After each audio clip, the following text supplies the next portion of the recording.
మొన్న పెద్ద గోతులు, ఈరోజు చిన్న గోతులు. అంతర్రాష్ట్ర రహదారిపై ఉన్న గోతులను కప్పుతున్న నాయకులు. ఎంత ఘోరం, ఎంత అన్యాయం! ప్రతిపక్ష పార్టీ నాయకులు గోతులను కప్పుతుంటే అధికార పార్టీ నాయకులు తిరుగుతున్నారు. ఇది కొమరాడ మండల కేంద్రంలో అంతర్రాష్ట్ర రహదారుల పరిస్థితి. ఇదే రహదారిపైన స్థానిక ఎమ్మెల్యే గారు, మాజీ గిరిజన సంక్షేమ శాఖ మంత్రివర్యులు శ్రీమతి పాముల పుష్పశ్రీవాణి గారు అనేక సార్లు సమావేశాలకు, పరామర్శించడానికి, ఫంక్షన్లకు వచ్చినప్పుడు కూడా ఈ రహదారుల పరిస్థితి పట్టించుకోకపోవడం చాలా అన్యాయం.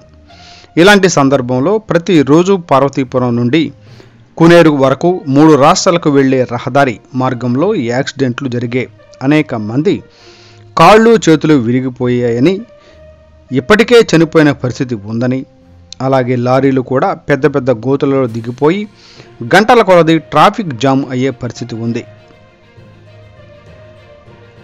తెలుగుదేశం పార్టీ నాయకులు ఫిబ్రవరి 28వ తేదీ లోపుగాని ఈ రహదారి మార్గంలో గోతులను స్థానిక ఎమ్మెల్యే గారు చొరవతో రోడ్లు భవనాల శాఖ అధికారులు కప్పకపోతే స్వయంగా మేమే ఈ గోతులను కప్పుతాము అన్న మాటకి కట్టుబడి గడిచిన 4 రోజుల క్రితం పెద్ద పెద్ద గోతులను కప్పగా బుధవారం చిన్న చిన్న గోతులను కూడా ఈరోజు కప్పడం జరిగింది. ఇలా గోతులు కప్పడంతో అటు రాయగడ, ఒరిస్సా వెళ్లే వాహనదారులు, ప్రత్యక్షంగా శ్రీ మజ్జిగమ్మ దేవాలయంకు వెళ్తున్న భక్తులు చాలా ఆనందంగా ఉన్నారు.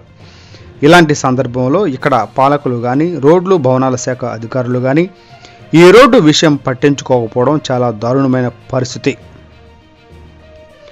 వాహనదారులు, ఇటు ప్రయాణికులు ప్రాణాలను కాపాడాలని ఈరోజు సిపిఎం పార్టీ, తెలంగాణ పార్టీ ఆధ్వర్యంలో, తెలుగుదేశం పార్టీ ఆధ్వర్యంలో స్థానిక ఎమ్మెల్యే గారికి, రోడ్ల భవనాల శాఖ అధికారులకు కోరుతున్నారు. ఎందుకంటే వర్షాకాలం వస్తే మరి ఈ రహదారి మార్గంలో ఎవరో కూడా వెళ్ళలేని పరిస్థితి ఉంది. కాబట్టి ఈ సందర్భంగా తక్షణమే ఈ మరమ్మత్తు పనులు చేపట్టే విధంగా ఎమ్మెల్యే గారి చొరవ తీసుకోవాలని ఈ సందర్భంగా కోరుతున్నాము. మండల కేంద్ర కమిటీ ఈ గొయ్యి, పెద్ద పెద్ద గొయ్యిలో మనము 3 రోజుల పాటు తప్పి ఇప్పుడు చిన్న గొయ్యిలు కూడా ఈరోజు నుండి కప్పుతున్నామండి.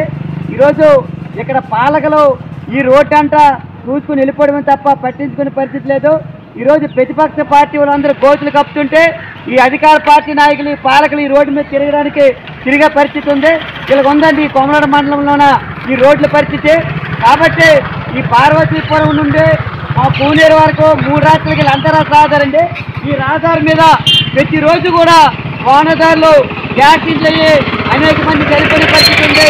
ఈరోజు ఈ పాలకులు కానీ, ఈ అధికార పార్టీ నాయకులు కానీ ఎవరు పట్టించుకునే పరిస్థితిలో ఈరోజు సిపిఎం పార్టీ, తెలుగుదేశం పార్టీ నాయకులు కలిసి ఈ రోడ్లన్నీ కూడా కప్పడం జరిగింది. మొన్న 3 రోజులు పెద్ద పెద్ద గోతులు కట్టాము. ఈరోజు చిన్న గోతులు కూడా చిన్న గోతులు కూడా ఈరోజు కట్టే పరిస్థితి ఉందండి. ఈరోజు రాయగడ మధ్యగారి గుడికి వెళ్ళే ప్రతి భక్తులు కూడా ఆనందంతో వెళ్ళే పరిస్థితి ఉంది. కాబట్టి గౌరవనీయులు ముఖ్యమంత్రి వైఎస్ జగన్మోహన్ రెడ్డి గారు మీరు సంక్షేమ పథకాలు ఇచ్చే పట్టణం మీద పట్టణం నొక్కుతారు. కాబట్టి అది కాదండి, ఈరోజు సంక్షేమ పథకాలతో ఖర్చు పెట్టకన్నా ఈరోజు ప్రాణాలతో జలగట్టమాడే ఈ రోడ్లు కూడా ఒక బటన్ నొక్కి ఈ రోడ్డు మరమ్మతు పనులు చేపట్టి అటు వాహనదారులు, ఇటు ప్రయాణికుల ప్రాణాలు కాపాడాలని డిమాండ్ చేస్తున్నాం. ఎందుకంటే ప్రతిరోజు కూడా ఈరోజు భయంతో ఈరోజు ప్రయాణం చేసే పరిస్థితి ఉంది. కాబట్టి ఈ జిల్లాలో ఈ జిల్లాలో రోడ్ల భవనాల శాఖ అధికారులు ఉన్నారో అని పరిస్థితిలో ఉంది. ఇప్పటికైనా రోడ్ల భవనాల శాఖ అధికారులు వచ్చి ఈ పాముల పుష్పశ్రీవాణి మేడం గారు, గౌరవనీయులైన పాముల పుష్పశ్రీవాణి మేడం గారు మీరు చొరవ తీసుకొని రోడ్ల భవనాల శాఖ అధికారులు వెంటనే రప్పించి ఇది తాత్కాలికం చేశాము. పూర్తి స్థాయిలో పార్వతీపురం నుండి పూనేరు వరకు రోడ్డు మరమ్మతు పనులు చేపట్టి వాహనదారులు, ప్రయాణికుల ప్రాణాలు కాపాడాలని చెప్పి డిమాండ్ చేస్తున్నాం.